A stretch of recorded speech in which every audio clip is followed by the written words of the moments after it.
Assalamualaikum warahmatullahi wabarakatuh. Innal hamdalillah nahmaduhu wa nasta'inuhu wa nastaghfiruh wa na'udzu billahi min shururi anfusina wa min sayyiati a'malina. May yahdihillahu fala mudilla lahu wa may yudlil fala hadiya lahu. Nashhadu an la ilaha illallah wahdahu la syarika lahu wa nashhadu anna Muhammadan 'abduhu wa rasuluh. Allahumma shalli ala Muhammad wa ala alihi wa sahbihi wa man wala. Usikum wa nafsi bi taqwallah faqad faza muttaqun. Wa qad qala ta'ala fi kitabihil aziz, ya ayyuhalladzina amanu taqullaha haqqa tuqatih wa la tamutunna illa wa antum muslimun. Amma ba'd, fa inna asdaqal hadits kitabullah wa khairal hadi hadi Muhammad sallallahu alaihi wasallam wa awsarul qura kalimatut taqwa wa iyyakum wa muhdatsatil umur fa inna kulla muhdatsatin bid'ah wa kulla bid'atin dhalalah. Gimana fitin rahimakumullah, akhwat fitin rahimakumullah, ibu-ibu yang dirahmati oleh Allah Subhanahu wa taala dan bapak-bapak. Alhamdulillah pada kesempatan pagi ini kita bisa berjumpa. Mari kita berdoa kepada Allah Subhanahu wa taala, semoga perjumpaan ini memberikan manfaat bagi kita semuanya. Semoga perjumpaan ini menjadi saksi di hadapan Allah Subhanahu wa taala.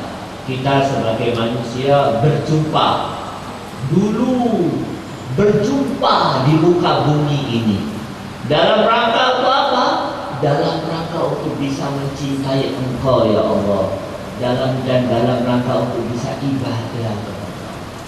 Karena Allah Subhanahu wa taala berfirman, al-ahillau yawma idzin ba'duhum li ba'din adu illal muttaqin, ya. Kawan, ya, dalam surat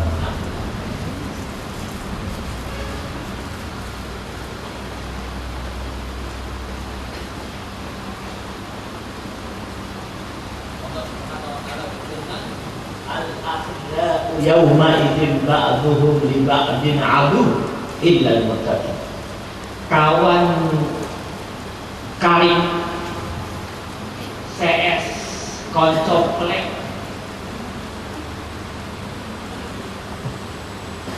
akan saling bermusuhan di hadapan Allah Subhanahu wa taala, kecuali mereka-mereka yang mendasari persahabatannya, pertemanannya dengan takwa, ya.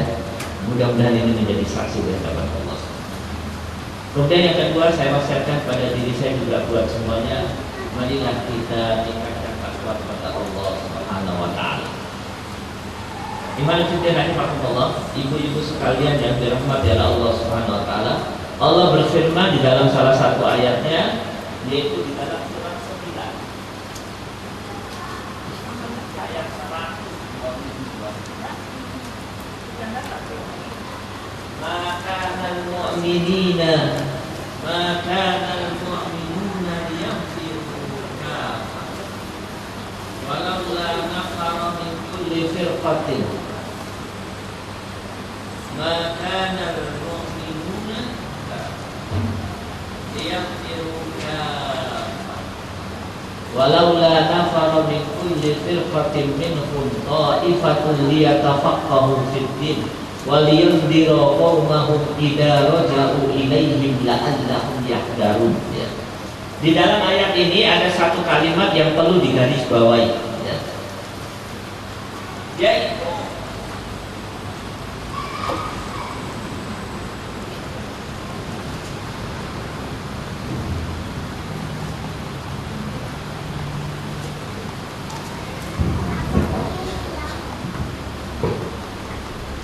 bahwa ciri ulama yang benar, liyamdiru qaumahum idza raja'u ilaihim la'allahum yahdharun. Ciri ulama yang benar, ya. Ciri ulama yang benar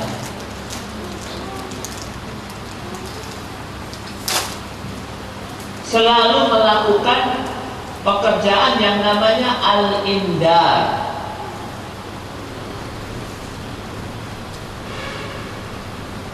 Indar itu bahasa Indonesianya memberi peringatan.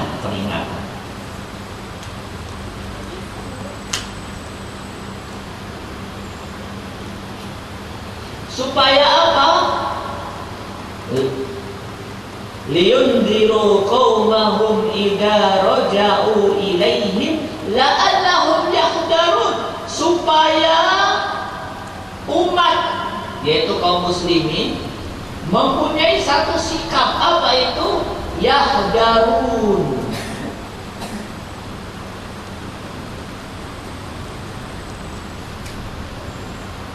Mempunyai sikap namanya hadar, yahdharun. Apa itu? Selalu waspada.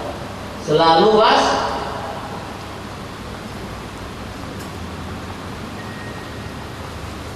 waspada. Waspada karena takut masuk neraka dan takut diazab oleh Allah Subhanahu wa taala. Kenapa umat selalu waspada, selalu takut diazab oleh Allah, takut masuk neraka? Karena selalu diberi peringatan oleh ulamanya. Indar. Maka umat yang bertemu dengan ulama seperti itu pasti akan berubah. Hasilnya akan berubah, ya, berubah.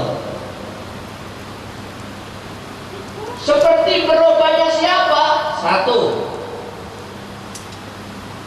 Mus'ab bin Umair, ya.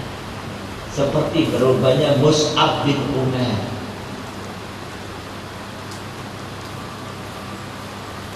Contoh saja ini, Mus'ab bin Umair itu orang yang paling kaya di Mekah, paling berbahagia, paling disayangi orang kampung, ya, orang sekota Madinah, paling dicintai oleh orang tuanya. Setelah dia mendengar Islam, apa yang terjadi? Menjadi pemuda paling miskin. Saking miskinnya, waktu dia meninggal, kain kafannya kalau ditarik nutup kepalanya, kakinya tidak ketutup. Kalau ditarik nutup kakinya, kepalanya tidak ketutup. Dia pakai baju compang-camping, padahal dulu tidak pernah pakai pakaian kecuali pakaian yang sangat mewah, dan setiap orang berdekat kagum terhadapnya. Kenapa seperti ini? Karena dia mendapatkan indar, peringatan dari ulama, sehingga dia yahdharun. Contoh yang kedua, Ibnu Khattab. Mari saya tunjukkan Ibnu Khattab.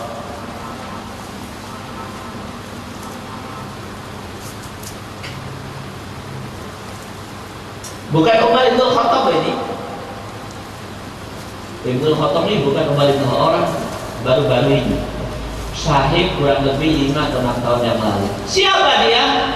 Pemuda Saudi Arabia, kaya, sekolahnya ambil fakultas teknik di Amerika, kerja di perusahaan Aramco. Tahu Aramco? Perusahaan minyak Amerika yang ada di Saudi Arabia.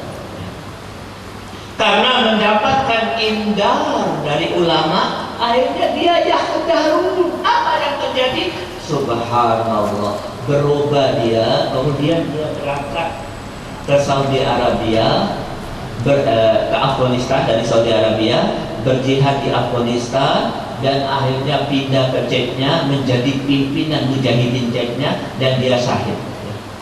Waktu dia berjihad di Afghanistan, dia orang yang tawadhu. Karena pada satu waktu, ini kisah-kisah istimewa, mestinya anak-anak kita seperti ini. Pernah pada satu waktu, di satu peperangan dia kok diam, kok orang lemas, megang perut. Ditanya oleh teman-temannya, kenapa ini? Gak apa-apa. Tiba-tiba lama kelamaan ada netes darah. Netes darah. Lo kenapa? Gak apa-apa. Darahnya makin banyak, gak apa-apa. Sudah lemas. akhirnya dibuka, dipaksa sama temennya, peluru masuk sini. Loh, kenapa kau nggak ngomong? Apa kata dia? Saya nggak mau merepotkan kalian, hanya ngurusin saya, hanya menjadi pemimpin di ceknya, dia memimpin jihad ceknya, dan pada saat dia syahid dunia menangis. Dunia, kenapa bisa muncul orang-orang seperti ini? Karena selalu mendapatkan indah itu peringatan. Awas koi, awas, selalu membuat orang takut atau waspada. Maka ibu-ibu sekalian, saya sampaikan kepada ibu-ibu, kalau kita ini ngaji tenanan loh ini, maka pada saatnya ibu-ibu akan berubah. Saya pun akan berubah. Suami ibu, kalau ibu berikan peringatan ini akan berubah. Dan kalau ibu didik anak ibu dengan ayat-ayat ini akan berubah. Saya menyimpan 1000 ayat Al-Quran yang harus kita pahami. Baru Quran, belum hadis. Ya. Nah, oke, saya akan lanjutkan. Sebelum saya lanjutkan, yang pernah datang pertama kali, angkat tangan. Pertama kali. Loh, ibu bukan yang pertama kali ke sini. Hari ini pertama kali. Dari mana, Bu? Jakarta. Oh, oke. Yang berkali-kali semua. Ini berapa total? Kok berkurang? Tapi memang kapan-kapan datang lagi mereka ya. Oh ini ya, sekarang banyak orang umroh. Nah, oke. Kemudian yang kedua, saya akan sampaikan bagaimana metode berdakwah, ya, sedikit sebagai satu selingan, ya. Nah, jadi berubah ya. Bagaimana sih metode dakwah? Ini ada hubungannya dengan apa yang saya sampaikan sekarang, ya. Saya hapus dulu.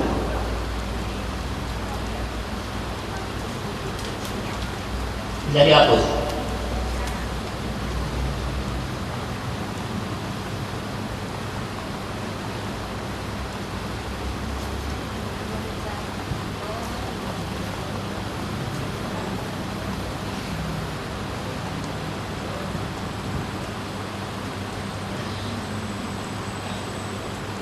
Prinsip di dalam dakwah itu ada dua. Yang pertama,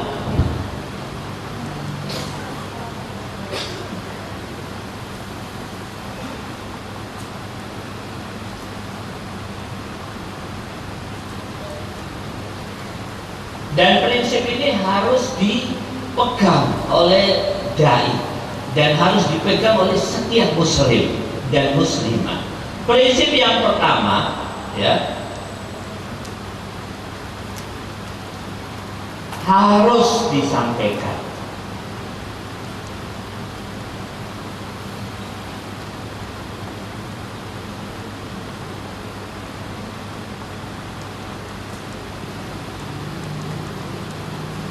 Harus disampaikan. Tidak boleh disembunyikan. Dalilnya banyak sekali, saya ambil 4 diantaranya yang paling masyhur. Ya, dalil yang paling masyhur, ya. Yang pertama, Surat 2, 159, 160.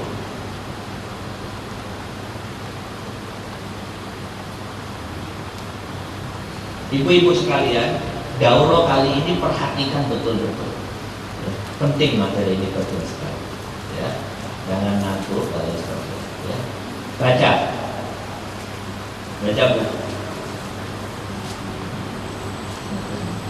Sungguh orang-orang yang menyembunyikan apa yang telah kami turunkan berupa keterangan dan petunjuk setelah kami jelaskan kepada manusia dalam kitab Al-Quran, mereka itulah yang dilaknat Allah dan dilaknat pula oleh mereka yang melaknat, kecuali mereka yang telah bertobat, mengadakan perbaikan dan menjelaskannya, mereka itulah yang aku terima tobatnya. Oke.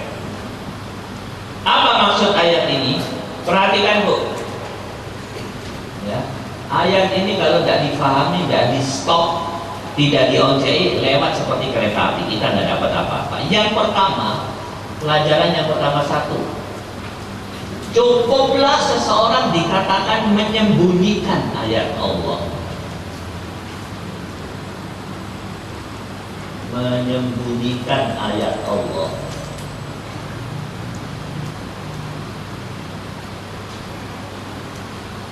Apabila dia melihat dua kenyataan. Yang pertama,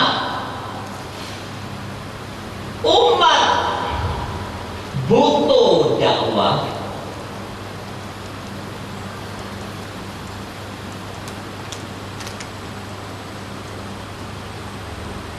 Yang kedua, dia paham kesalahan umat, ya.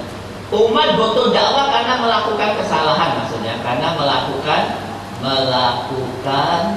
dosa. Yang kedua, dia paham dosa tersebut, ya.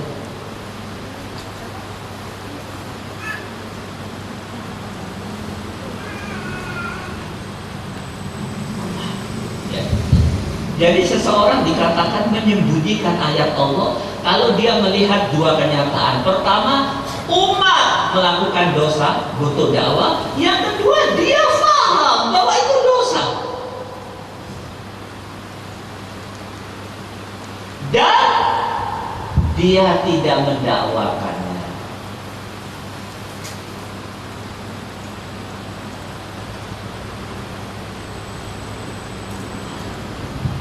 Umat melakukan dosa, butuh dakwah, dia paham itu dosa dan tidak mendakwakan. Maka dikatakan menyembunyikan. Orang yang seperti ini, pelajaran yang kedua, ya, kenyataan yang seperti ini atau orang seperti ini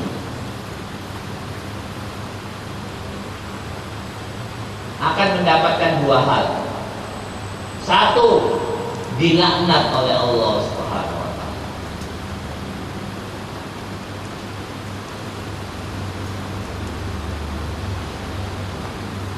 Yang kedua, dilaknat oleh seluruh pelaknat, ya. Dilaknat oleh pelaknat. Saya buka tafsir, ada satu hadis yang mengatakan pelaknat itu semua manusia, semua malaikat, semua hewan yang hidup di muka bumi ini melaknat dia. Serius loh ini. Umat melakukan dosa gak? Bu, melakukan dosa gak? Kita tahu gak itu dosa? Diam. Ayatnya seperti ini. Sudah paham? Paham Bu? Yang kedua, pelajaran yang ketiga, ini yang pertama, ini yang kedua. Yang ketiga, orang ini kalau tobat tidak akan diterima tobatnya kecuali melakukan tiga hal, ya. Diterima tobatnya kalau dia melakukan tiga hal.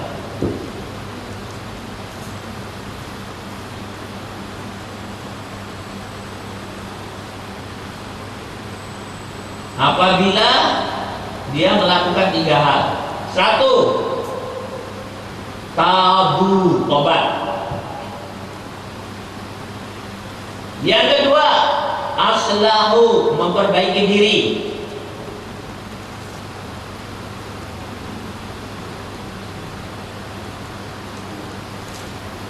Tiga, wabayanu, berdakwah, ya. Tobat toh tapi tidak kembali berdakwah, dan bisa berdakwah.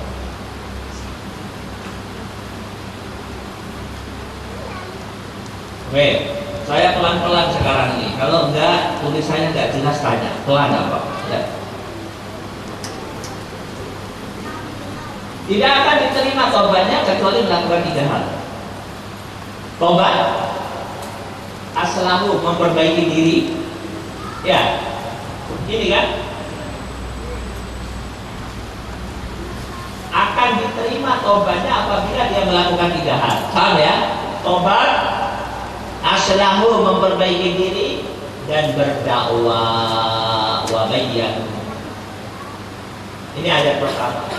Dan ini kalau ibu baca kitab-kitab tentang amal ma'ruf dan dakwah, ayat ini selalu ayat yang pertama. Karena ini yang paling dahsyat, dalil yang paling dahsyat. Biasanya ulama kalau menulis kitab, dalil pertama itu dalil yang paling dahsyat, ya. Ini paling dahsyat, yang paling jelas, tidak bisa dibantah, ya. Yang paling jelas. Nah, hujah yang paling sore, yang paling jelas. Paham sampai di sini? Maka harus disampaikan dalilnya itu. Yang kedua, ayat yang kedua.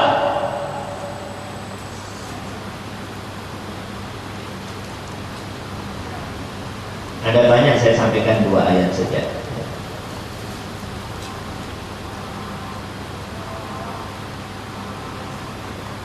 Tiga 187.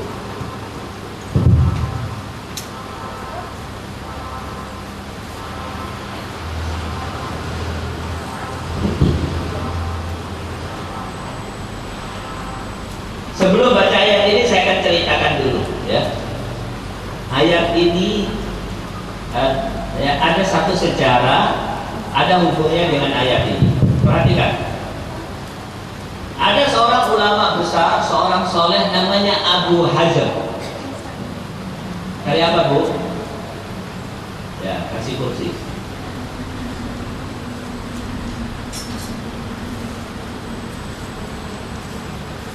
Ada seorang ulama besar namanya Abu Hazm. Nama aslinya Salama bin Dinar. Dia tinggal di Mekah. Pada saat itu khalifah yang ada di Madinah haji, dan waktu haji dia ingin ketemu dengan Salama bin Dinar atau Abu Hazm. Setelah ketemu, ini ulama terkenal Salama bin Dinar, ya. Waktu ketemu, maka Khalifah Sulaiman bertanya, "Ya Abu Hazm, kau minta apa? Tak kasih. Minta apa? Tak kasih. Pokoknya kau minta apapun, tak kasih." Kata Abu Hazm, "Aku tidak butuh kecuali 2 saja." "Oh, 2? Apa itu?" "2 saja yang aku butuhkan." "Apa itu?" "Dihindarkan dari api neraka dan dimasukkan ke dalam jannah." Kata Khalifah, "Lu bukan itu maksud saya, yang lain yang kau butuh." Apa kata Abu Hazm? "Lu aku tidak butuh yang lain, cuma 2 itu toh." Ya. Dihindarkan dari api neraka dan dimasukkan ke dalam jannah. Dikasih apa-apa tidak mau. Akhirnya Khalifah minta nasihat. Maka Abu Hazm memberikan nasihat. Waktu memberikan nasihat terlalu keras. Khalifah dinasihati, dikasih indah. "Kau bertakwa kepada Allah, ya, jangan mencari kekayaan." Menteri marah, Abu Hazm ditegur. Ini khalifah loh, ini jangan begitu." Abu Hazm marah sama menteri. "Menteri seperti kau inilah yang menjadikan khalifah rusak. Adapun aku wajib menyampaikannya karena aku sudah mengikat janji dengan Allah." Janjinya ayat ini. Ini janji Allah kepada ulama. Baca, janji Allah kepada ulama ayat ini. "Dan ingatlah ketika Allah mengambil janji dari orang-orang yang telah diberi kitab, yaitu, hendaklah kamu benar-benar menerangkannya isi kitab itu kepada manusia, dan janganlah kamu menyembunyikannya. Lalu mereka melemparkan janji itu ke belakang punggung mereka dan menjualnya dengan harga murah. Maka itu seburuk-buruk jual beli yang mereka lakukan." Ulama kepada Allah, ya, bukan janji Allah, janji ulama. Apa janji ulama? Apa kata Allah? La tubayyinannahu linnas wala taqumuhu wala taqumu banahu wala taqumuna la tubayyinunnahu linnas wala taqumuna. Apa janjinya? Sampaikan kepada manusia, Janji ulama kepada Allah ada dua janjinya. Satu, sampaikan semuanya. Sampaikan pada manusia. Yang kedua, jangan sembunyikan sedikit pun.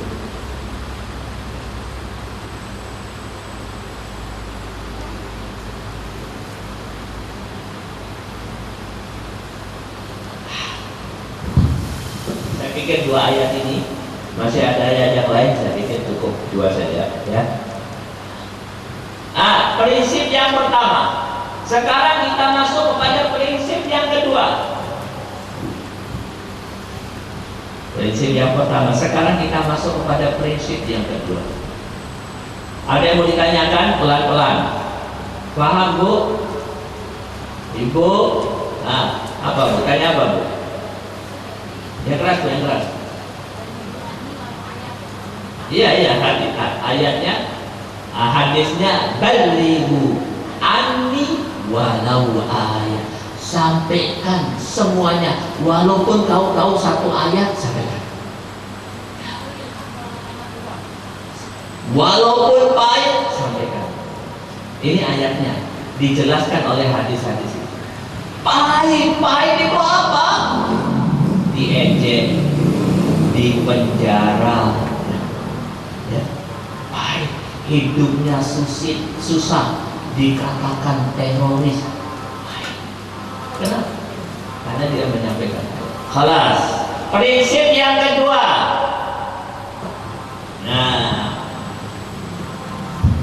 Jadi ini harus disampaikan. Prinsip yang kedua, nanti saya akan sampaikan di mana letak godaan setan. Prinsip yang kedua.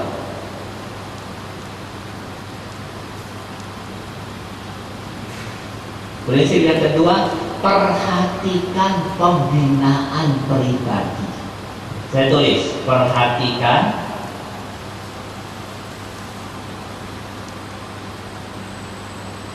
pembinaan pribadi.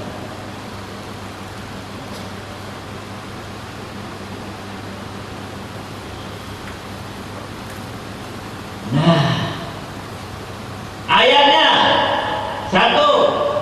dua saja, ya. Ayat yang pertama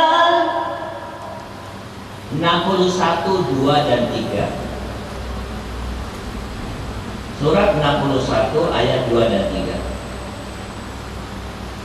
Kabura maqtan 'indallah an taqulu.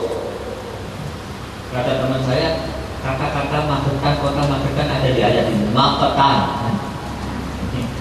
Kabura magetan. Artinya tidak enak magetan itu. Murka. Allah akan murka dengan kemurkaan yang besar. Antaqulu ma la taf'alun. Kalian berkata apa-apa yang tidak diamalkan. Amalkan Bu, ya. Maka ini ayat ini menjadi dalil pembinaan pribadi harus dilakukan oleh dai sebelum dia berdakwah. Oke? Ayat yang kedua. Ini yang kedua itu penting, maka saya tulis di atas. Ayat ini ya, ini yang kedua ya. Surat 2 Al-Baqarah 44. Saya tulis di sini. Baca, ini penting sekali.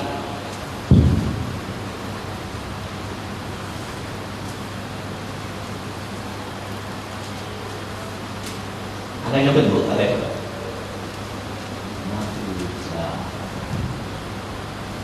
Mengapa kamu menyuruh orang lain mengerjakan kebajikan, sedangkan kamu melupakan dirimu sendiri? Padahal kamu membaca kitab Taurat. Tidakkah kamu mengerti? Atamuruna an-nasa bil bir wa tansawna anfusakum. Ini kata-katanya sedih. Atamuruna an-nasa bil birri wa tansawna anfusakum wa antum tatluna al-kitab afala taqilun. Apakah kau tidak berpikir? Atau dengan bahasa lain, cukuplah seseorang dikatakan bodoh.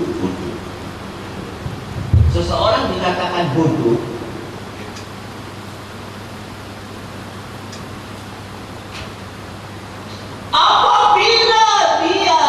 membaca Al-Quran, tatlunal kitab, bukan Taurat, Quran ya, baca Quran.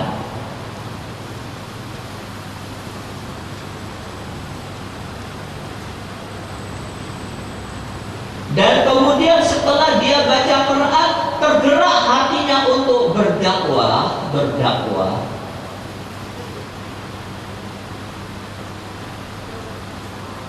Cuman saya watan sauna anfusahum, melupakan pembinaan pribadi,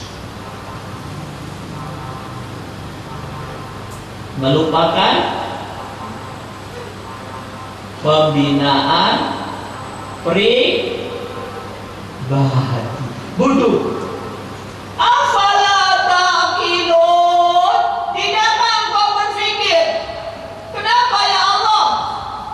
Atamuruna nas, kau berdakwah kepada manusia, tapi kau lupakan dirimu. Wa tansawna anfusakum wa antum tatluna kitab, padahal kau baca Quran. Maka cukup seseorang dikatakan bodoh apabila dia baca Quran, bacanya tenanan loh ini, sampai dia akhirnya tergerak untuk berdakwah. Cuman sayang, watan sauna anfusahum, melupakan diri. Oke. Sekarang dari dua prinsip ini saya akan gabungkan bagaimana sikap yang benar. Tulis dulu. Yang nggak paham tanya, atau yang nggak paham, yang nggak jelas tulisannya tanya. Yang keras ya mas.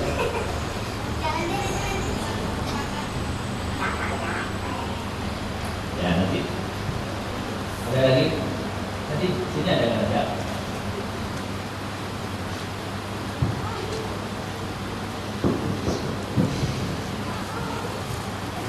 Nah, ya, syukron. Barakallahu fiik. Bisa dihapus? Ibu belakang bisa dihapus bu? Bu, bisa dihapus? Sudah tercatat? Tulisan saya bagus kan? Hah?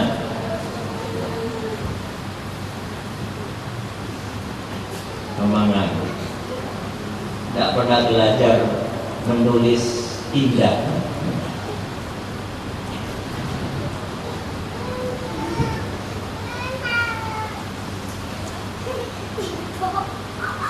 Hapus ya. Ingat dua prinsip sebelum saya hapus. Dua. Setan akan masuk. Bagaimana berpijak kepada dua prinsip ini? Datang seseorang di hadapan Imam Al-Ghazali. Imam Al-Ghazali, orang ini jago mabuk, sekali minum sakrat, tidurnya di atas khamar. Dia bilang sama Imam Al-Ghazali, Imam, aku ini tokoh masyarakat. Kalau aku ngomong A, 1000 orang ikut saya. Kalau aku bilang stop khamar, semua meninggalkan khamar. Tapi aku ini masih jago minum khamar. Tidak kuat aku meninggalkan khamar. Apa yang aku harus lakukan? Aku katakan kepada masyarakat, stop khamar, sementara aku masih minum khamar, ataukah aku tak mempersiapkan diri bertahun-tahun sampai meninggalkan khamar, baru kemudian aku berdakwah? Apa kata Imam Al-Ghazali? Dengan perkataan yang sangat terkenal. Tak tulis bahasa Arab, 2 kata toh, ya. Kata Imam Al-Ghazali, al-haqqu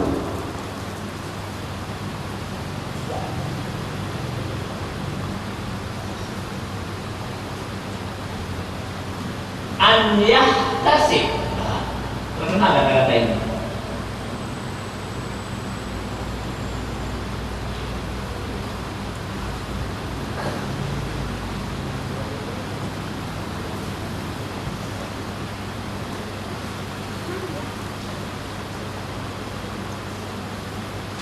Al-haqqu an yahtasib.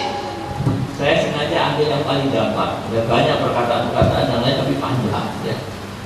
Artinya dalam bahasa Indonesia yang benar, kau berdakwah. Lu aku ini masih minum obat. Berdakwah. Kenapa? Karena berdakwah ini prinsip nomor 1.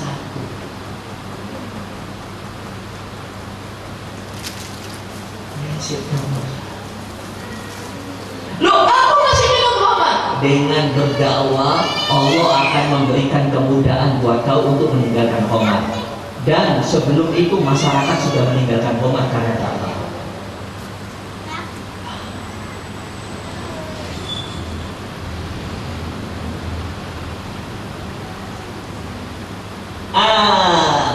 Biasanya saya selalu berkumpul dengan para dai, baik dai muda maupun dai dewasa maupun yang sudah tua. Karena saya mengelola pondok pesantren, ya, pernah mengelola sekian ratus pondok pesantren dan setiap tahun melahirkan lebih dari 300 dai. Kita sebarkan. Salah satu godaan setan kepada para dai dikatakan jangan berdakwah, dirimu belum bersih. Jebakan saya. Udah bersih aja. Jangan berdakwah, belum menikah. Setelah menikah, jangan, belum punya anak. Setelah punya anak, belum 5 anak. Akhirnya sampai mati tidak sempat berdakwah. Padahal pekerjaan dakwah ini janji Allah kepada kaum muslimin. Semua kaum muslimin harus menjadi dai. Ini janji kepada ulama, kepada dai ya, dan setiap kaum muslimin harus menjadi dai. Tetapi sebaik-baik seorang berdakwah dia harus memperhatikan hati. Dia harus membina diri. Paham ya? Paham bu? Dakwah kalau rusak masyarakat gak paham ya? Nah, oleh karena itu saya untuk kajian kali ini janji saya kepada ibu panitia kemarin, saya akan menyampaikan 6 prinsip untuk mendapatkan surga di muka bumi. Materi itu terlalu berat buat saya. Saya butuh waktu 1-2 bulan lagi untuk memperbaiki. Karena itu ada hubungannya dengan amal pribadi. Sudah dapat kan? 6? Ya? Kita tinggalkan dulu, itu berat karena ada hubungannya dengan cinta kepada Allah, amal hati semuanya. Asyauqu ila liqa'illah, rindu ketemu dengan Allah, ya. Tuma'nina bi dzikrillah. Saya minta waktu sebulan mudah-mudahan supaya internalisasi, supaya bisa memahami. Bisa dipahami? Nah, kita akan masuk kepada materi lain yang juga penting insyaallah. Sampai di sini bisa dipahami? Nah, ini saya sampaikan buat ibu-ibu yang ingin berdakwah juga sebagai alasan saya, sehingga untuk sementara materi surga dunia ini saya tunda dulu, ya, supaya saya bisa berpijak kepada dua pijakan dengan baik. Oke, sekarang mari kita lanjutkan.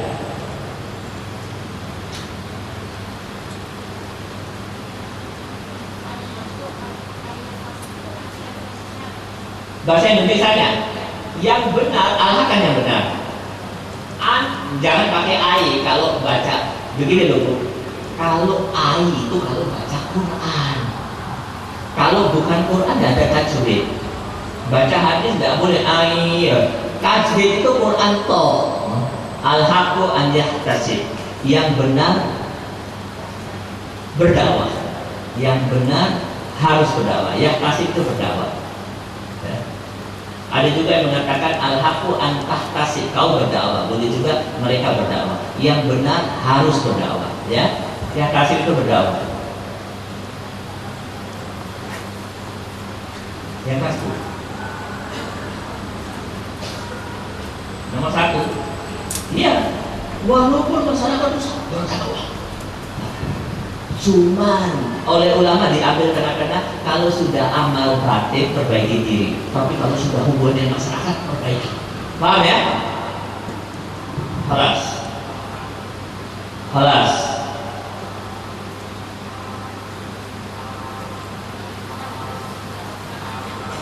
Udah harus. Apa bilang harus apa layak, ya? Itu godaan setan. Mau berdakwah, durung hafal Quran, hanya tidak pernah berdakwah. Durung hafal ayat, termasuk jebakan saya. Pokoknya tidak apa.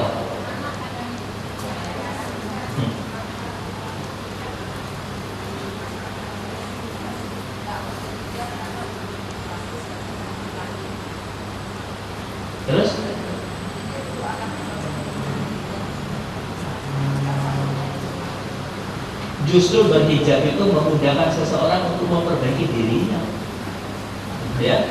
Karena dalilnya ada. Hijab itu adalah ada dalilnya nih. Hijab ini, mari saya tunjukkan dalilnya. Justru hijab ini menjadi dalil, menjadi jalan untuk memperbaiki diri. Mari kita lihat.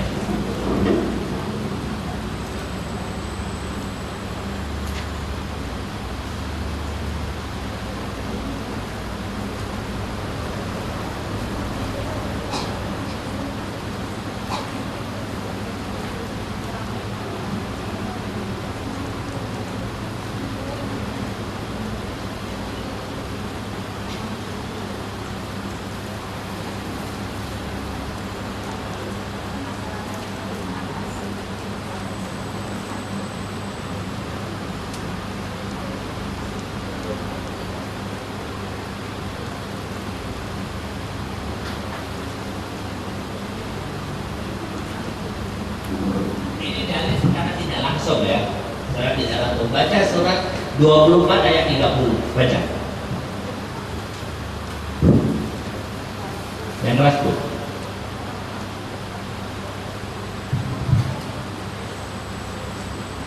Katakanlah kepada laki-laki yang beriman agar mereka menjaga pandangannya dan memelihara kemaluannya, yang demikian itu lebih suci bagi mereka. Oke.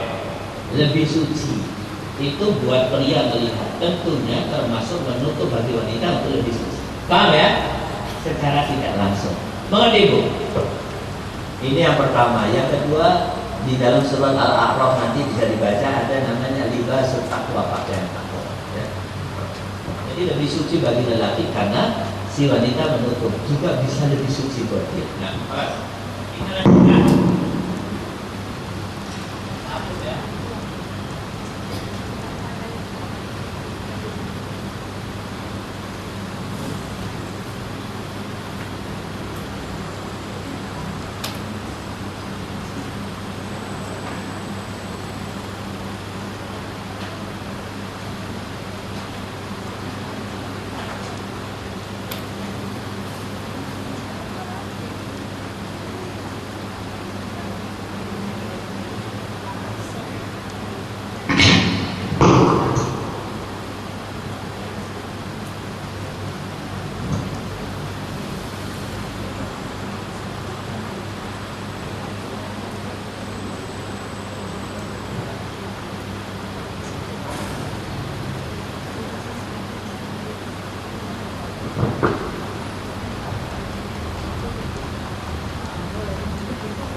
Siap?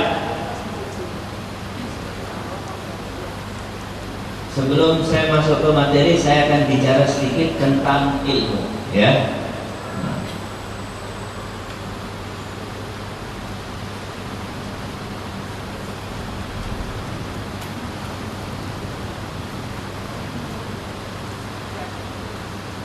Atau mari kita, ada 6 janji Allah Subhanahu wa Ta'ala.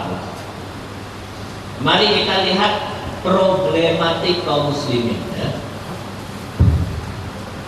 Problem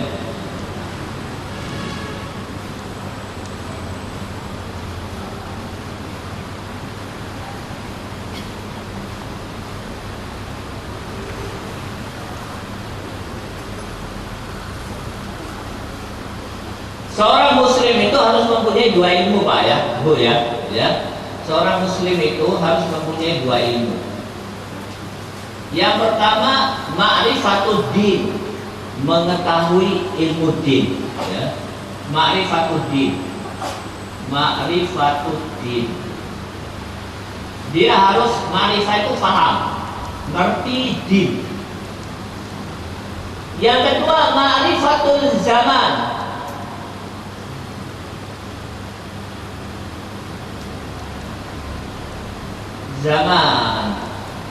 Zaman, ya. Boleh zaman. Ma'rifatul zaman, dia harus tahu zaman, ya, situasi dan kondisi, ya. Situasi Dan yang pertama dia harus tahu agamanya. Oke, sekarang saya akan mengajak ibu-ibu melihat problematika kaum muslimin. Saya mulai dari 6 janji Allah kepada kaum muslimin, ya.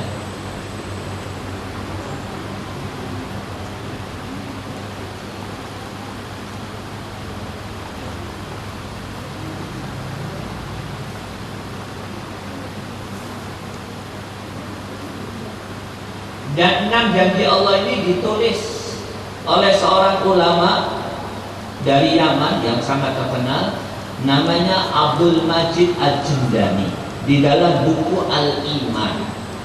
Terus saya tulis, ya, ini terdapat di dalam buku namanya Al-Iman, buku Al-Iman, ditulis oleh seorang ulama namanya Abdul Majid Al-Jindani. Abdul Majid Al-Jindani masih hidup, sudah tua. Dan hebatnya buku ini ditandatangani oleh 100 ulama. Jadi halaman pertama buku ini ditandatangani oleh 100 ulama, di mana para ulama mengatakan penting buku ini, penting dibaca oleh kaum muslimin. Nah, buku ini sudah diterjemahkan.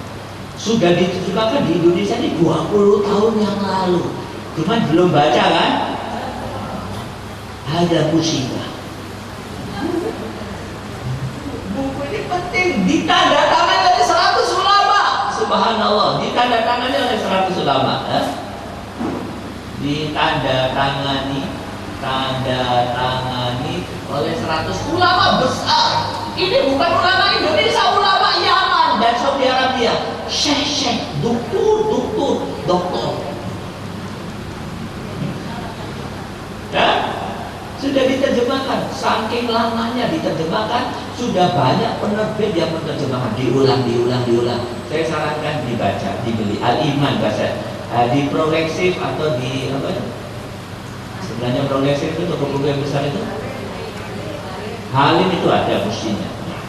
Nah, di halaman pertama, Abdul Majid Al-Jindani menyampaikan ada 6 janji Allah kepada kaum muslimin. Mari kita lihat, ya, supaya kita tahu problematik kaum muslimin, ya. Kita harus tahu zaman. Janji yang pertama, 6 janji Allah.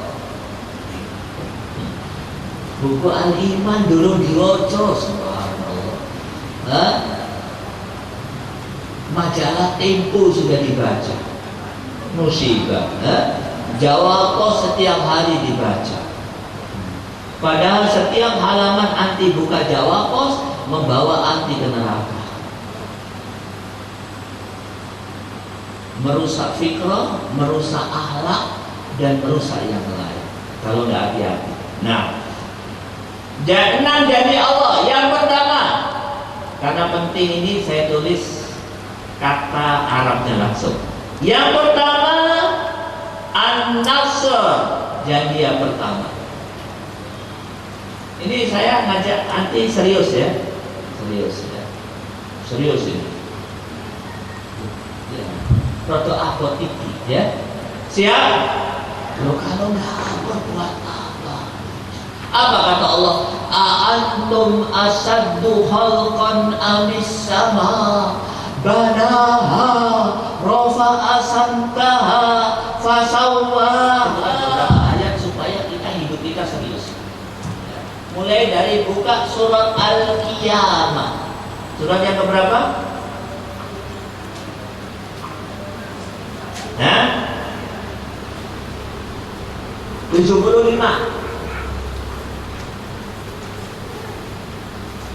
Ayat 36, 37, 38 sampai 40. Ya, serius itu, Mas. Baca sih. Belum dikasih komando. Wah, terlalu semangat antum nih.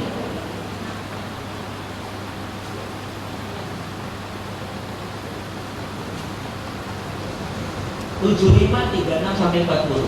Baca. Ya. Harus serius. Harus serius di dalam hidup ini. Dalilnya 1 surat 75 ayat 36 sampai 40. Baca. Apakah manusia mengira dia akan dibiarkan begitu saja tanpa pertanggungjawaban? Bukankah dia mulanya hanya setetes mani yang ditumpahkan ke dalam rahim? Kemudian mani itu menjadi sesuatu yang melekat. Lalu Allah menciptakannya dan menyempurnakannya. Lalu Dia menjadikan darinya sepasang laki-laki dan perempuan. Bukankah Allah yang berbuat demikian berkuasa pula menghidupkan orang mati? Ayahsabul insanu an yutraka suda alam yakun nutfatan min maniyyin yumna.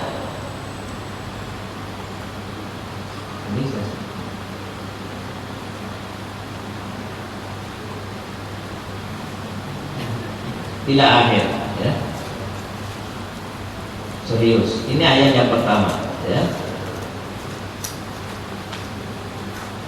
Summa kana alaqatan fa khalaqa fa sawwa faja'ala minhu az-zawjayn adh-dhakara wal untha.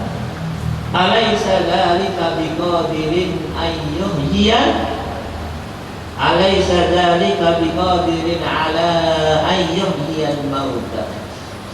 Apakah kau menangka dibiarkan hidup begitu saja? Oh tidak. Semua ada proses. Kau dulu dari yang paling lemah, dari air mani, diciptakan oleh Allah. Maka nanti setelah kau hidup, kau akan menghadapi segala macam pertanggungan jawab. Yang kedua, buka surat 79, ya. Yang saya bacakan tadi, ayat 27, 28, 29.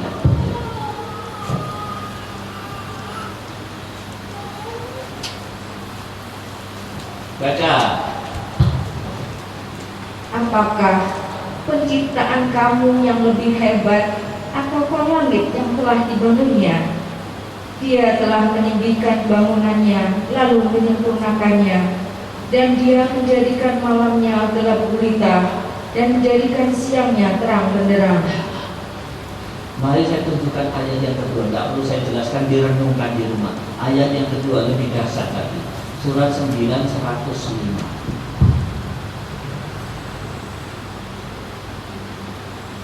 Nanti ayat tadi sampai rumah dibaca loh. Baca. Wa qul i'malu, dan katakanlah, bekerjalah. Segala kata bekerja di dalam ayat itu diganti beramalan. Oh, ayatnya beramal, wa qul i'malu.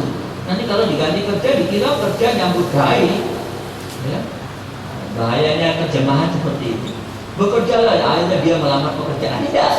Wa qul i'malu, beramalah. Baca. Dan katakanlah, beramallah kamu, maka Allah akan melihat pekerjaanmu. Begitu juga Rasulnya dan orang-orang mukmin. Dan kamu akan dikembalikan kepada Allah yang mengetahui yang gaib dan yang nyata. Lalu diberitakannya kepada kamu apa yang kamu telah kerjakan. Wa qul i'malu, maka nanti kau akan mendapatkan 3 hal.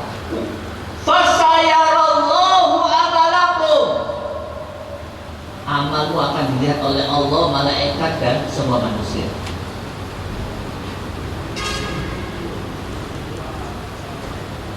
Fasayarallahu amalakum. Kemudian yang kedua, amalmu akan dinilai oleh Allah Subhanahu wa taala.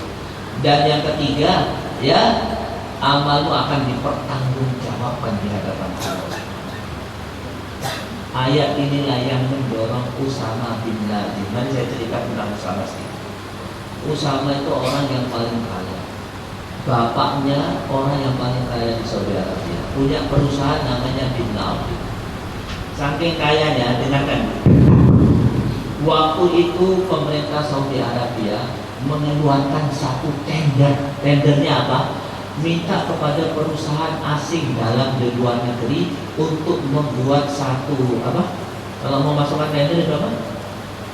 Proposal yang bisa menjadi perusahaan yang menjaga kebersihan dua masjid, cleaning service, Masjidil Haram dan Masjidil Nabawi. Perusahaan Amerika, Eropa semua ikut. Tentu yang diterima yang paling murah toh. Ternyata yang diterima perusahaan Bin Laden. Ibu tahu berapa anggarannya? 1 real. Padahal itu melibatkan ribuan pekerja setiap hari, alat-alat canggih. 1 real toh. Apa maknanya? Pemerintah Saudi tidak usah bilang, tak tanggung semuanya. Dan dia dihormati karena ayat-ayat inilah akhirnya Usama bin Laden mengembangkan dirinya dari orang yang paling dicintai di Saudi Arabia karena perjuangannya menjadi orang yang dibenci di Saudi Arabia, diburu dan akhirnya dibunuh. Kepalanya dihargai 100 juta US. Serius? Kalau dia tidak mau serius, orang paling kaya di Saudi, saben dino naik onta, makan kurma, kelas. Nah, oke. Nah, saya akan menyampaikan 6 janji Allah. Ini serius, perhatikan betul. Saya mainkan. Mulai dong ini. 6 janji Allah. Perhatikan. 1. Ya. An-Nasr. Janji yang pertama. Kita tulis dulu bahasa Arabnya, baru nanti ayatnya pelan-pelan dibahas. Nomor 2, Al-Walaya. Bersyukur bisa dapat materi ini ya. Ditandatangani oleh 100 ulama. Dan ini materi pertama dari buku beliau tersebut. Materi kedua kalau salah ya. Bukunya segini, materi pertama ini yang kedua. Yang ketiga, Ad-Difa.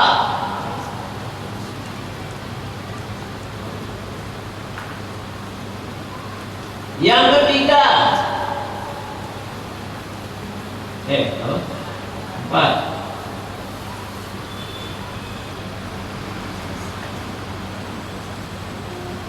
Al-Izzah.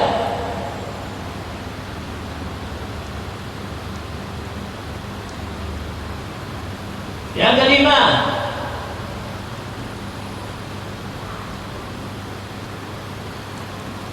cukup. Ini aja. Yang kelima, ada mutaslim.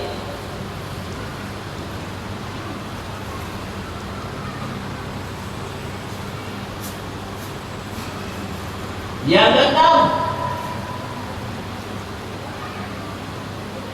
ada mutaslim. Ada mutasliti. Dan yang terakhir at-tamkin. Nah, nanti artinya nanti tulis dulu. At-tamkinu, al-izzatu, ad-difa'u, al-walayatu, as-sabru, an-nasru ya. An-nasru artinya tahu? Bagus. Ada mutaslim artinya tahu? Nggak tahu. An-nasru ya tahu karena tiap hari doa sama Allah, Allahumma ansurni ya. Oke. Tulis dulu, baru kita jelaskan satu persatu.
ini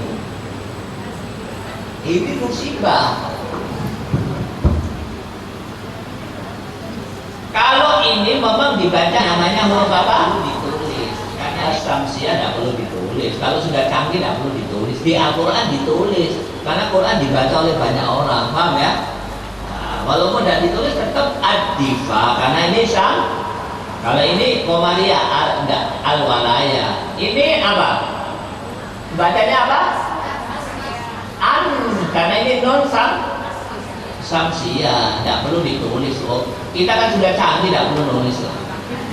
Kalau di Quran ditulis, karena Quran itu dibaca banyak orang, mulai sese yang pandai-pandai sampai orang awam. Paham ya? Hah? Ada mutaslim, tasli, ada pakai, tapi kan ada ditulis. Ada mutaslim. Ojo ngisi-ngisi film. Orang Arab tinggal di kampung Arab, dari kecil makan kurma, setiap hari makan daging kambing, setiap tahun umroh. Tapi bahasa Arab nggak bisa, padahal yang gampang-gampang di sini. Lo bagaimana caranya supaya nggak izin? Sinauwo, ya? Di sini. Bayang maaf. Ya, kalau saya mengatakannya jangan tersinggung. Jangan sampai kita Arabnya casingnya saja. Casingnya namanya Masya Allah, ya, binti ini, contohnya bin ini, ibu bapaknya dari Yaman, hidungnya mancung 1 meter. Halo, casingnya tapi tidak bisa bahasa Arab, ya. Bisa lah mulai sekarang. Ustaz, saya sudah terlambat lebih baik dari tidak sama sekali. Kalau bisa masih bisa. Apalagi ini ada komunitasnya, ya Bu ya. Manggil Ustaz Sinawan, ada komunitas. Setahun 2 tahun mari.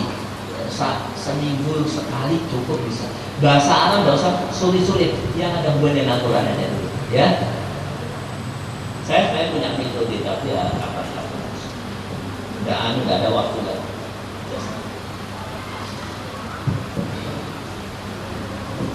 Nanti insya Allah kalau kita kan mau bikin pondok di Surabaya, putra dan putri. Kalau ada pondok putri, kita akan undang ibu-ibu metode memahami Al-Quran dengan cepat. Bukan memahami isinya, kalau ini sudah kita pelajari, memahami bahasa Arabnya. Kalau pondok itu seribuan, saya ada rencana mau pindah, bikin pondok putra dan putri. Kalau ada pondok putrinya, bisa ngadakan acara buat ibu-ibu. Metode memahami bahasa Arab cepat yang ada dalam Al-Quran, ya, mudah-mudahan. Apa?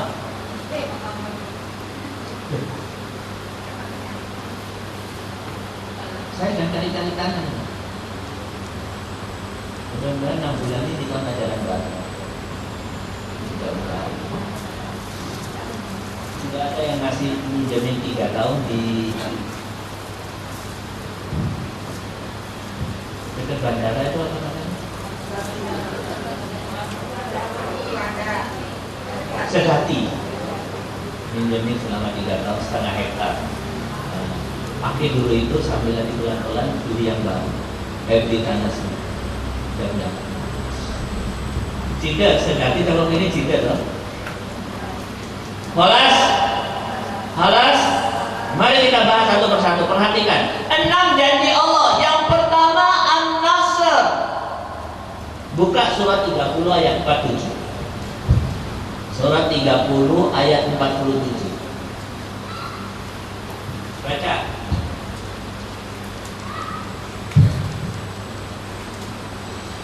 Dan sungguh kami telah mengutus sebelum engkau Muhammad beberapa orang Rasul kepada kaumnya.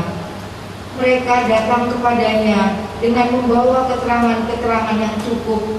Lalu kami melakukan pembalasan terhadap orang-orang yang berdosa, dan merupakan hak kami untuk menolong orang-orang yang beriman. Wa kana haqqan alaina nasrul mu'minin. Masya Allah, kalimat itu Masya Allah. Wa kana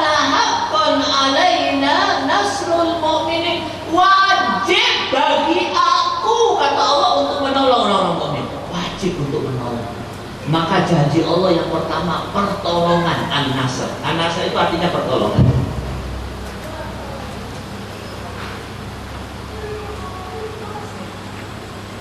Allah mewajibkan dirinya untuk menolong orang mukmin.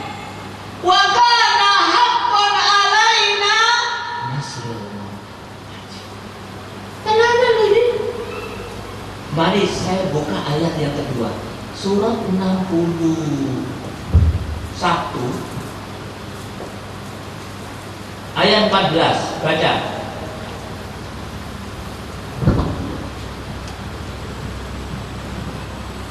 Baca yang keras.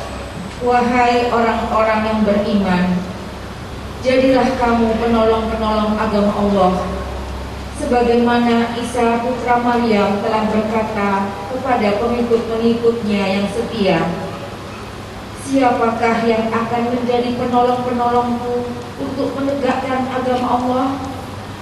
Pengikut-pengikutnya yang setia itu berkata, kamilah penolong-penolong agama Allah. Lalu segolongan dari Bani Israel beriman dan segolongan yang lain kafir. Lalu kami berikan kekuatan kepada orang-orang yang beriman terhadap musuh-musuh mereka, sehingga mereka menjadi orang-orang yang menang. Perhatikan Bu, ini tersembunyi loh ini. Kalau nggak serius, nggak dioncengin, nggak dapat.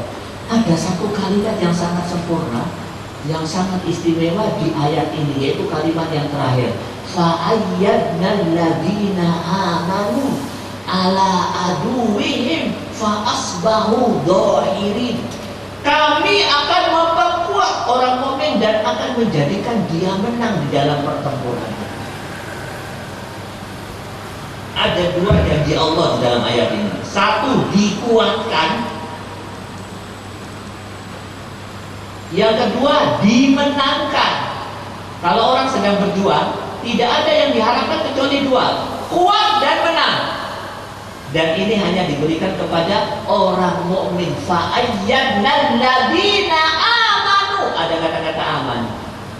Jadi janji Allah kepada orang mukmin yang pertama pertolongan. Paham ya? Yang kedua, ayat yang kedua hampir sama. Ya, buka surat 61 juga ayat 13 di atasnya. Baca, ini lebih jelas lagi. Dan ada lagi karunia yang lain yang kamu sukai, yaitu pertolongan dari Allah dan kemenangan yang dekat waktunya. Wa ukhra tuhibbunaha nasrun minallah wa fathun qarib. Ada sesuatu yang lain yang kau perlukan di samping jannah, yaitu pertolongan di dunia dan kemenangan di dunia. Dan Allah akan berikan kepada Bu, perhatikan apa yang terjadi hari ini. Orang mukmin tidak ditolong. Setuju? Setiap ada apa-apa, orang mukmin kalah. Setiap ada acara, orang Islam kalah. Padahal janji Allah pertolongan. Apakah Allah mengingkari janjinya? Oh tidak. La yukhlifallahu. Allah tidak berbohong. Berarti apa masalahnya? Nanti kita bahas. Janji yang pertama pertolongan. Janji yang kedua walayah. Buka surat walayah itu apa? Perlindungan.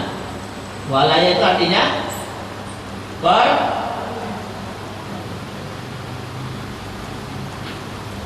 ini pelan-pelan supaya paham. Buka surat 257. Baca.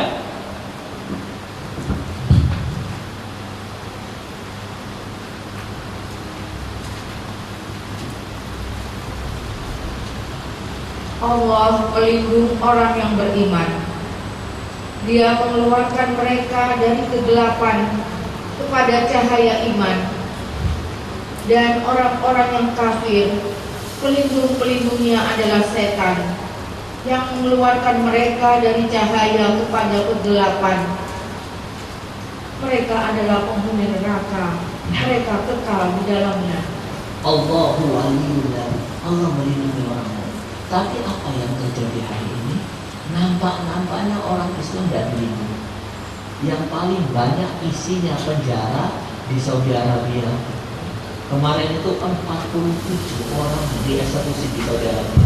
49. Yang Syiah cuma 2 atau 3. Sisanya mujahidin. 47 orang mujahidin. Cuma tidak kelihatan beritanya Syiah, padahal mujahidin 47 orang. Kenapa pemerintah Saudi Arabia? Karena pemerintah Saudi Arabia melakukan itu karena pemerintah Saudi Arabia menjadi jongosnya Amerika. Dan di Saudi, di Pakistan lebih dari 2000 ulama masuk penjara. Di Saudi Arabia ratusan, di Indonesia juga ratusan. Kenapa? Padahal Allah mengatakan, jadi yang ketiga, saya akan percepat ya, karena banyak materinya. Jadi yang ketiga, surat 22 ayat 38.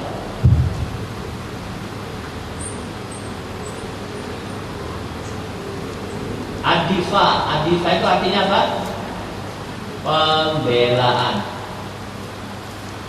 Sesungguhnya Allah membela orang yang beriman.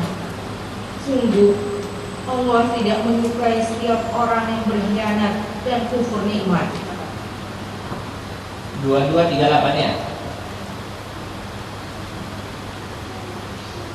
Innallaha yudafi'u 'anil ladina amanu. Allah membela, tapi yang terjadi kelihatannya tidak itu. Pernah saya ceritakan Risalah Fatimah. Ini potret kecil. Pernah saya ceritakan tentang Aisyah di Suriah. Ini potret kecil.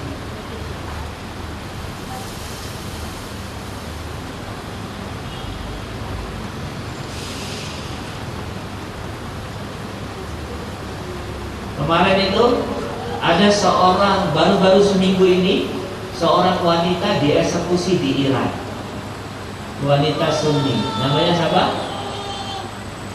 Rohina. Sengaja dieksekusi.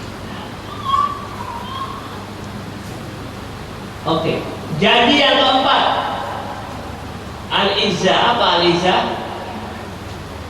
Kemuliaan. Buka surat Al-Munafiqun. Munafiqun berapa ya? 63 ayat 8. Baca.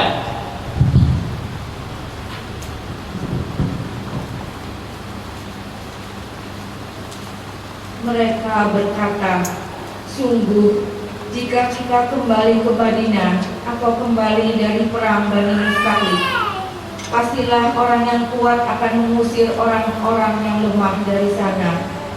Padahal kekuatan itu hanyalah bagi Allah, Rasul-Nya, dan bagi orang-orang mukmin. Tetapi orang-orang munafik itu tidak mengetahui. Fa innal izzata lillah wa lirrasul wa lil mu'minin. Kemuliaan itu milik Allah. Sekarang itu yang paling dihinakan di muka bumi ini sama. Coba lihat tulisan Allah ditulis di sepatu. Tisu WC itu ada tulisan Allah. Celana wanita, trompet, dan lain sebagainya. Al-Quran. Ini semua menunjukkan bahwa tidak ada kemuliaan. Makanan-makanannya babi, racun dan lain sebagainya. Oke. Mari kita masuk yang ketiga. Yang keempat, ada mutaslim, tidak dikalahkan. Ada mutaslim ini bahasa Indonesia yang bagus ya. Tidak dikalahkan.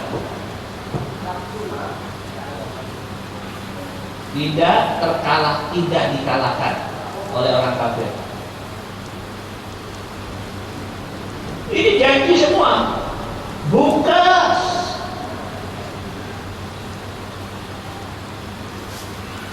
441.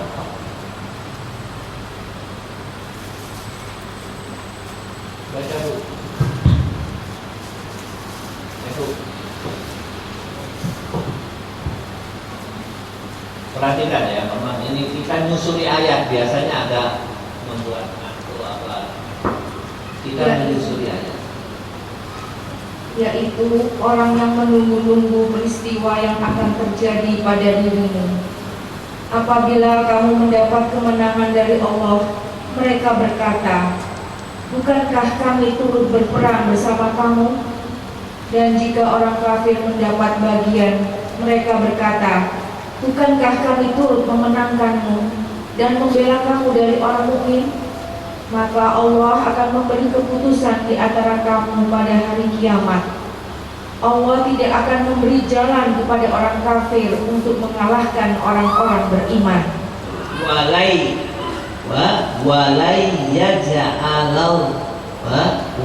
yaj'alallahu lil kafirina 'alal mu'minina sabila.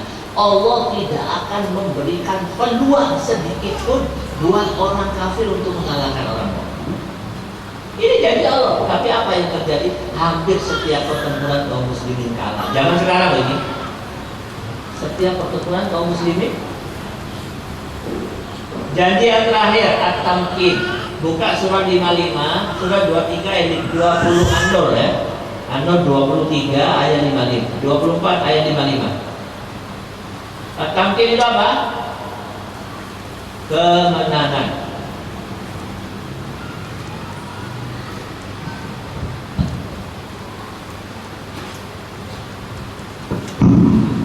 Allah telah menjanjikan kepada orang-orang di antara kamu yang beriman dan yang mengerjakan kebajikan bahwa Dia sungguh akan menjadikan mereka berkuasa di bumi sebagaimana Dia telah menjadikan orang-orang sebelum mereka berkuasa, dan sungguh Dia akan meneguhkan bagi mereka dengan agama yang telah Dia ridhoi, dan Dia benar-benar mengubah keadaan mereka setelah berada dalam ketakutan menjadi aman sentosa. Mereka tetap menyembahku dengan tidak menyekutukanku dengan sesuatu pun. Tetapi barang siapa tetap kafir setelah janji itu, maka mereka itulah orang-orang yang fasik. Naam, ya. Ayat ini menjelaskan ya, wa'adallahu alladziina aamanu dan selanjutnya. Janji Allah di antara janjinya adalah at-tamkin. Mari saya tanyakan, janji yang pertama pertolongan terwujudkah hari ini?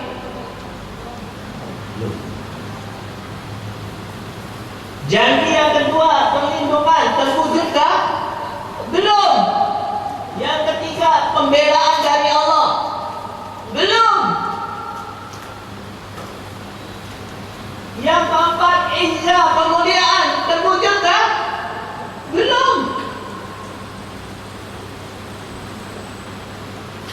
Ini kenalan jujur. Ada yang nggak jujur mengatakan baldatun thayyibatun wa rabbun ghafur, tidak jujur ya.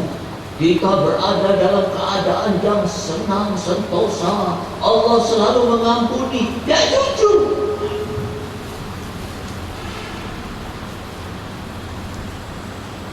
Padahal orang tidak akan pernah sampai kepada baldatun thayyibatun kecuali akidah uluhiyah dan rububiyahnya benar. Mari kita buka ayat ini panjang, cuma yang dibaca belakang itu, depannya nggak dibaca, ya.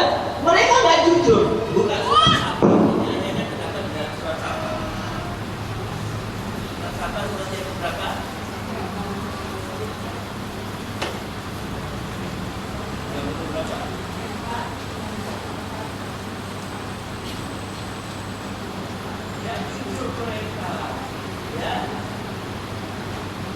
Ayat 15 baca.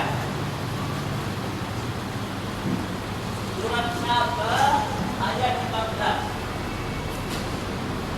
Sungguh bagi kaum Saba ada tanda kebesaran Allah di tempat kediaman mereka, yaitu 2 buah kebun di sebelah kanan dan sebelah kiri. Kepada mereka dikatakan, makanlah olehmu dari rezeki yang dianugerahkan Allah dan bersyukurlah kepadanya. negerimu adalah negeri yang baik atau nyaman, sedang Allah adalah Tuhan yang Maha Pengampun. Nah, coba lihat. Di sini ada kata-kata baldatun thayyibatun wa rabbun ghafur. Negara yang indah, ya. Thayyib itu diartikan apa di situ, ya?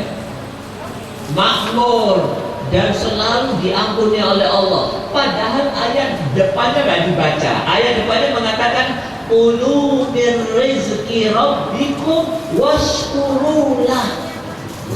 Kulu min rizqi rabbikum washkurulah. Baru baldatun thayyibatun wa rabbun ghafur.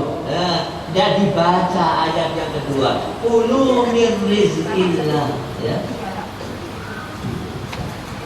Kenapa? Ya. Baldatun thayyibatun, negara baldatun, ya. Diartikan baldatun saja. Baldatun thayyibatun itu samanya dua. Yang pertama, kulu min rizqillah washkurulah, ya. Satu, mengakui akidah rububiyah, rezeki dari Allah, ya. Makanlah rezeki dari Allah. Akidah rububiyahnya bagus. Tauhid rububiyahnya bagus. Tauhid rububiyah. Kemarin sudah kita pernah singgung. Yang kedua, washkurulah. Tauhid uluhiyahnya juga bagus. Bersyukurlah kepada Allah. Tauhid uluhiyah. Baru baldatun thayyibatun wa rabbun.